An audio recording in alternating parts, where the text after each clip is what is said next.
Ladies and gentlemen, we are back, baby. After a huge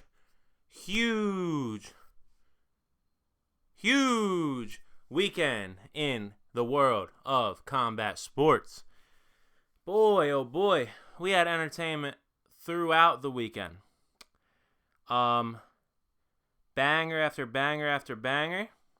And we're going to cover it all here in one video, baby. Recap the weekend, give you guys my thoughts on, what happened, and also what is next for some of these fighters as we move along. Yo, I cannot stop picking at this new tattoo. It's scabbed, and I have to pick the scabs. I know I shouldn't do it, but I have to. It's weird. But anyway, I guess we'll start with the main event of the UFC card. Sergey Pavlovich versus Curtis Razor Blades. Now, normally I root for Curtis Blades. I think the fact that he is a wrestler predominantly and he has a speech impediment, I think the UFC has done him pretty dirty because he's not that marketable. He probably should have had a title shot by now, considering Derek Lewis has had 2 title shots. I know Derek knocked him out, but looking at their fights, and the way they fight, Curtis Blades is obviously a much better fighter, and he's done a lot of work in the division, and they never give him anything. And this is more to show it, because they're giving him a monster. What a freak Sergey Pavlovich is. And I didn't get a chance to make a prediction video on that, because there was so much else going on in the week. But I would have picked Sergey Pavlovich off camera. That's who I went with, and I picked him by second round knockout. But unfortunately, he couldn't wait a couple more minutes and win me $300 that I had on it. But whatever, Sergey. Sergey Pavlovich was so confident that he was gambling in the casino prior to his fight. Was just out there hitting the slot machines, Why not, right? Good way to ease your mind. Keep your mind off the nerves pre-fight. Well, Curtis Blades was talking leading up to this fight about how he worked on his striking a lot, and he's a much better striker now than he was 2, 3, 4 years ago, and how he can probably win this fight striking. And I'm like, pre-fight hype. Good on you, Curtis. You're finally learning how to market yourself. No, he meant it. He meant, this Russian guy is knocking out everybody he fights in the first round. I'm going to go strike with him, even though I'm a wrestler. Let me just go strike with the guy who's knocking everybody dead. What are you doing, bud? I thought you were going to lose anyway. I didn't think you were going to be able to hold him down, but he was cracking Curtis, rocking Curtis all over the place. And Curtis, I think, shot one terribly timed takedown that got easily stuffed. But for the rest of the round, he's just trying to strike with him. And I'm like, dude, what are you doing? And you know how that went. A couple minutes later, Sergey Pavlovich knocked them clean out cold. So let's talk about what would be next for Sergey. In the actual, sporting world, you'd say, listen, Stipe Miocic is about 40 years old. He hasn't fought since the Vietnam War, and he gets knocked out 3 times a week. Sergey Pavlovich is knocking every single contender out in the first round. Who do you guys think should fight for the belt? Well, the UFC will pick Stipe Miocic because it's marketable, I guess. And I guess it's an easier fight for John Jones because they don't want John Jones to lose. They want to milk that cow as long as they can. So I'm not saying he would lose to Pavlovich, but I'm just saying it would be more of a threat. So they're going to give the title shot to Stipe, unfortunately. So what I think is Sergey Pavlovich has every right to sit out until it's time for him to get a title shot. Stipe can do it. Stipe lost his last fight by brutal knockout 2 years ago. And he just gets a title shot. Even though a couple fights before that, he got knocked out and lost the title. And he got an immediate rematch for that, too. How many times are you going to give this guy a shot? And I never heard somebody whine so much like Stipe. Bro, you get every opportunity gift-wrapped to you. So I don't know why you're crying. Sergey Pavlovich should be fighting John Jones later this year, but he'll probably have to wait longer than that. But probably throw him in there and have him knock somebody else out. Anyway. What else happened this weekend? We had Le'Veon Bell versus JMX. I predicted Le'Veon Bell by decision. If you watched the video, and that's exactly what happened. Le'Veon looked good. If he wants to fight Logan Paul next and Logan wants to fight him next, I'm cool with it. Sounds like a good fight to me. Le'Veon is very good, and Le'Veon packs a punch too. I thoroughly enjoy watching him fight, and would thoroughly enjoy watching him fight Logan Paul. That's a good fight. JMX was never as good as we thought he was. He has terrible defense, like I was saying, and he just didn't know how to keep the range that he should have been fighting at. He kept overcrowding his opponent, like kept throwing, stepping in, throwing, and forcing a clinch situation when he should have fought behind the jab and looked to land a precise straight from the distance that he wanted to fight at. But yeah, Le'Veon Bell knocked him out, beat him, and he'll be in there hopefully with Logan Paul. Then we move to the Kingpin Boxing Tournament. Fun night of fights. Obviously all the girls are still out there like this. This is how they fight. They just go to the middle. Hey, hey, hey. And then somebody winds up losing somehow. So that's boring as hell. But anyway, as far as the men's tournament goes, the Whindersson Nunes character, he looked pretty good. He was putting shots together. Looked pretty slow, though. But he got his guy out of there. Good on him. He'll be fighting King Kenny next.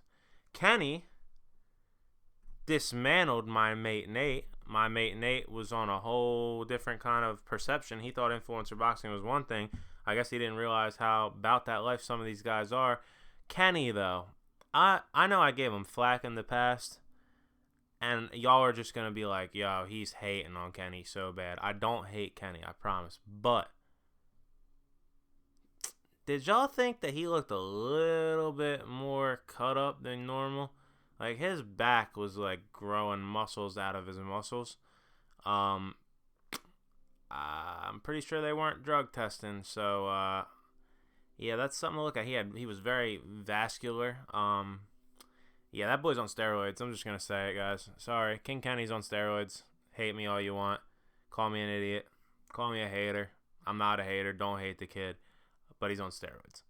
He just started popping them Johns, and now he had a effective performance against an absolute bum. So good on him. Good job. Got the job done. He was a lot more aggressive in this fight, but my mate Nate poses here almost no threat at all. So yeah, cool. Good for you, Kenny. Next one was the wild card bout. Blueface and Ed Matthews. Ed Matthews presented absolutely nothing. He looked absolutely horrible. Blueface looked a lot worse than I thought he was going to look. He was throwing wild punches. He looked like he was in a street fight. Didn't care to fight tactically or use his reach advantage at all either. He just kind of overwhelmed Ed because Ed's a 2-pack of ass in the ring. So, yeah, Blueface did his thing, I guess. Got the stoppage with like 1 second left or something, which is cool because I predicted him to get a late stoppage in the fight. If you go back to my prediction video, that's another one scored in the books for me. And it was as late as it could have been, right? So there you go. I hope to see Blueface fight more. I would like to see that Blueface Temper fight come to fruition, the one that was booked a little while back. That'd be a fun fight. I think Temper probably wins, though, to be honest with you, from what I saw. Unless Blueface is a cleaner boxer than he presented himself and he just had a weird performance. Or maybe he felt no threat from Ed, so he was just, doing his thing. But, yeah, he won. Next up was, who did I not cover? Jarvis Tom Zanetti. I picked Tom Zanetti to win this fight. Jarvis walked through everything he had with a smile on his face. He was never really in any real danger. He clearly was wearing out Tom. Tom said he's been training for 8 weeks. What were you training, bud? Because your cardio was absolutely terrible. He's going in the first round, like 2-3 minutes into the fight, not even. And gassed himself out so bad. Jarvis walked him down, shot after shot after shot, and literally made him quit. He quit in the middle of the ring. This wild man that chats all this stuff quit. Literally quit. Like, quit. You can't say anything about, like, how he didn't quit. He literally looked at his corner and was like, throw that towel in, cuz I'm done. Jarvis whooping my ass out here. So good on Jarvis. Super, super, super pumped up for Jarvis and Gibb. That is a banger. I wish that was the final. Oh, man, who calling me? They can wait. Yeah, I wish Jarvis and Gibb was the final, but, I'll take it now, whatever, to ensure that it's going to happen. the last fight was Austin McBroom and Gib. I thought Austin came out looking pretty good, just like he did in the first fight. Gib started putting the pressure on him, though, and started beating him up a little bit towards the end of the fight. You could see Austin was getting tired already again. It seemed like the same old McBroom in the ring, pretty much. Starting to get tired, starting to get winded, starting to become more exposed. Gib builds in every fight. Gib always starts a little, like, oh, what are you doing, Gib? You're getting hit. But then he builds and builds and builds, and I believe that's what we were getting ready to see. And Austin got injured. I don't know if he hurt his foot or just wanted to quit because Gib was about to whoop that ass again. But, yeah, Gib got it done, and the second round of this tournament's looking pretty lit. I think Kenny beats the shit out of Whindersson Nunes probably, because who is that? And then you got, Jarvis and Gib, which is a banger of a fight, and the winner of that gets to beat the piss out of Kenny. So, yeah, I'll be tuning into the next Kingpin event. I thought the production was great on it. Before I get into the Garcia Tank fight, I also just wanted to throw a side note out there that Nate Diaz absolutely choked out unconscious the Logan Paul doppelganger. That was great. Nate Diaz is really a G, man. Nate Diaz grabbed his neck, choked him out, and dropped him on his head right on the concrete. Good thing that wasn't Logan Paul, because that would be really bad publicity for the guy who acts so big and tough that he wants to MMA fight Tyson Fury and fight Paddy Pimblett, who's a little kid, and that'd have been great if it was actually Logan. Just put it that way. And again, I don't hate Logan either. I just hate some of the way these guys be, man. These guys act so tough. Like, you guys can box all the MMA fighters you want. You see one in person, they're gonna put you to sleep in 2 seconds, and that's what you saw there this weekend. But what's it called? Garcia Tank. Hell of a fight. Super exciting the whole time. I gave Garcia the first round. I think the second round Garcia was winning until he wasn't. He got dropped real bad in the second round, recovered pretty fast. But then after that, he grew very tentative. And then I think Gervonta took the next 3 rounds. And then when Garcia was like, shit, I need to pick it back up, he went out there and started trying to exchange with Tank again. And you can't exchange with Gervonta Davis, man. He's a bad boy. He is a bad man, and whoever fights him, whether you're technically sound or not, which I think like guys like Haney and stuff, like Devin Haney's amazing, and Devin Haney's footwork is so much better than Ryan Garcia's flat-footed footwork. But either way, you got to come to Tank to win the fight eventually, and Tank's going to crack you. Tank's a little Mike Tyson, and it's fun to watch, and I will be tuning into every Tank fight from here on out. I'm sick of seeing the people that are saying, Ryan Garcia talked all that smack and then quit. If you're saying Ryan Garcia quit, you have never boxed in your life, and you have definitely never been hurt to the body in your life. Once you get hurt to the body and that liver starts shutting down, you're not getting up. And if you do get up, you're going to get knocked out because you're not going to be able to defend yourself. Like, you guys are ridiculous talking all this crap about Ryan Garcia. Like, the guy's a warrior. And he went out like a warrior, if you really know what you're talking about. You guys think if you don't see someone dead on the floor that they didn't give it their all. He tried. And he tried to bang, and he tried to make it exciting too. Like he said, he probably could have boxed behind his jab all night and had a little bit better of a chance. I think Gervonta is just better than Ryan Garcia overall, so I don't think Ryan could have won no matter how he fought. But, yeah, he tried to make it exciting for us, and he got cracked with a bad body shot and put away, man. It is what it is. But that's what I got for you guys today.